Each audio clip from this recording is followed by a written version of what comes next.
Bonjour à tous et bienvenue dans le journal de l'actu, votre journal hebdomadaire présenté par moi-même, Antoine. J'ai le privilège de vous faire ce journal de façon hebdomadaire et qui retrace l'actualité de la semaine dernière si par malheur vous n'êtes pas tenu au courant des informations circulant la semaine dernière. Je vous propose de commencer avec les titres de l'actualité.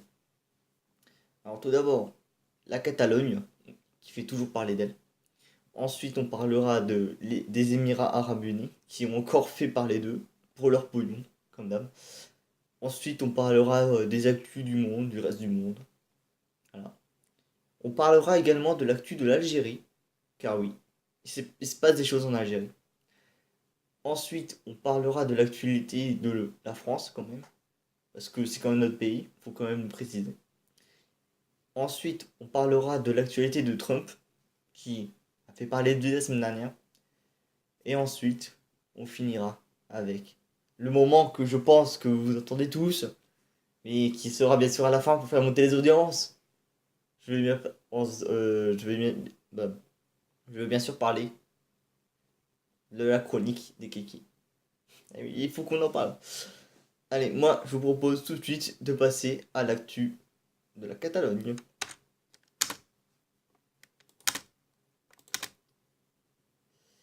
Alors, en Catalogne, que s'est-il passé cette dernière semaine? Eh bien, le président de l'Espagne, Rajoy, est venu en personne, je dis bien en personne, à Barcelone pour faire une marche dans la ville. Je ne sais pas si vous vous en rendez compte, mais il faut avoir de grosses couilles pour le faire, quand même. Faut quand même préciser qu'il n'était pas revenu à Barcelone depuis que la Catalogne a fait sécession et que voilà. Il était venu pour manifester, pour soutenir le candidat, on va dire, pro-espagnol qui, qui se présente aux élections de décembre pour savoir qui deviendra le nouveau président de la Catalogne. Voilà. Ensuite, l'actu monde. Alors, que s'est-il passé aux Émirats? Eh bien, la compagnie Emirates, donc la compagnie de transport aérien des Émirats, a commandé, attendez, 40 Boeing à Boeing. 40 Boeing à hauteur d'un contrat de 16 milliards de dollars. Pas mal. Et, la date de livraison de ces avions est prévue pour 2022. Mais tout de même, ce qu'il faut penser, c'est que c'est Airbus. Airbus était en concurrence avec Boeing pour avoir ce contrat. Et malheureusement, la firme française n'a pas eu le contrat. Et donc, alors que tout le monde pensait que Airbus allait avoir le contrat. Donc ils se sont fait, dans le jargon, enculer. Ensuite, l'actu Algérie. Alors, en Algérie, le groupe français PSA va ouvrir une usine de production à Oran, une ville à 300 km de Alger. C'est quand même étonnant que les Français reviennent coloniser l'Algérie.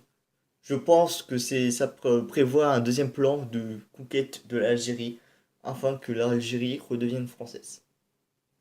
Après, tout ça, c'est que des spéculations. Je ne suis pas tenu informé du gouvernement, donc je ne peux pas dire ce qui se passe, bien évidemment, en Algérie. Ensuite, on va parler du fait traumatisme.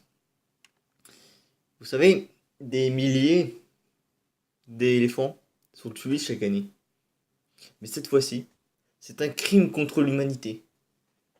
C'est pas cet éléphant, non, non. Mais un autre éléphant a tué deux touristes. Deux touristes belges et néerlandais. C'est un crime contre l'humanité et je ne sais pas ce que va devenir cet éléphant. Mais au nom de la République et de tout, cet éléphant sera pendu sur la place publique. Voilà.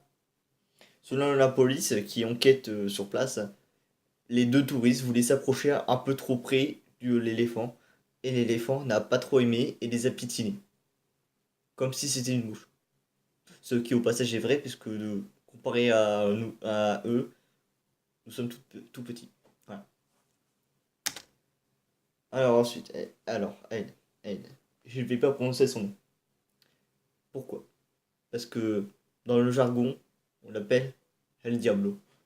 C'est la ministre, c'est la secrétaire d'État chargée de l'égalité entre les femmes et les hommes. Autant dire que c'est une pute, quand même. Elle a créé le mouvement La mère au travail. Elle a créé ce mouvement-là. Elle, si vous la voyez dans la rue, vous pouvez la tuer. La séquestrer, la violer, faites ce que vous voulez. Bon, après, voilà. Mais tout ça pour vous dire.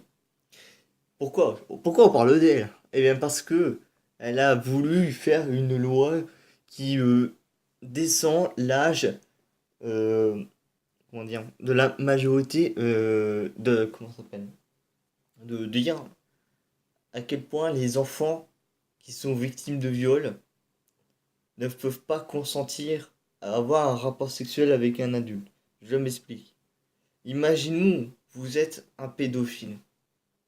Je le respecte. Ça, je ne juge pas. Moi, j'apporte des connaissances. Donc le pédophile, il fait son truc. Il est jugé. Et il dit, bah, tu vois, cette fille-là, elle avait 15 ans, elle m'a dit qu'elle voulait bien avoir un rapport avec moi.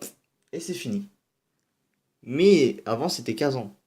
Ils veulent le baisser de 13 ou de 11 ans, ou rester à 15, ils ne savent pas. Donc c'est pour ça que elle veut le baisser, parce que vous savez, l'égalité aux femmes, bon, voilà. Et puis elle, voilà, voilà. Donc si vous la voyez, tuez-la. Ensuite, on passe à Trump. Alors, Trump, que s'est-il passé? Bien, la semaine dernière, il était en tournée aux pays asiatiques, au Japon, Corée du Sud, Chine, Vietnam, etc., etc. Et bien sûr, il utilise son réseau social préféré pour communiquer avec le peuple, donc Twitter, pour ne pas citer. Et il avait fait ce tweet. Alors, il a quand même demandé gentiment à Kim Jong-un pourquoi Kim insulterait Trump en l'appelant de vieux. Alors que, je me cite, Trump, la victime dans tout ça, n'a jamais appelé Kim de petit et de gros. Et en plus, il rajoute, j'essaye d'être son meilleur ami, mais à chaque fois, et j'espère que ça arrivera un jour. Voilà. Voilà.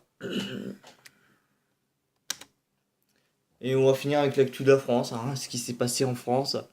Rapidement, la Nouvelle-Calédonie va avoir normalement un scrutin en novembre pour son indépendance.